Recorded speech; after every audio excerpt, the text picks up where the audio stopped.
పల్లెటూర్లల్లో సర్పంచ్ ఎలక్షన్ల ప్రచారం ఊపందుకుంది పొద్దుగాల 5:30 6 గంటలకు లేచి 10 గంటల వరకు మళ్ళీ పొద్దుమిగతా 4 5 గంటల నుంచి రాత్రి 8:30 9 గంటల వరకు సలి అనక అభ్యర్థులు తెగ కష్టపడిపోతున్నారు.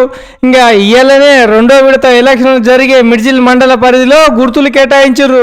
ఇంకా రేపటి నుంచి రచ్చ రంబోలేనే ఉంటుంది ఇంకా ఊరు అందరు కలిసి ఏకగ్రీవంగా అనౌన్స్ చేసిన బోడగోపాల్ అనే అభ్యర్థి ప్రచారంలో దూసుకోబోతున్నాడు. ఇంకా ప్రచారానికి సంబంధించిన విజువల్స్ మనం తెచ్చినాము. ఇంకా గెలిస్తే ఊరికి ఏమేం చేస్తాడు, ఏం కథ, ఇంతకు ముందుకు ఏం చేసిననే విషయం ఇంటింటికి తిరిగి చెప్తున్నాడు గోపాల్ ముదిరాజు.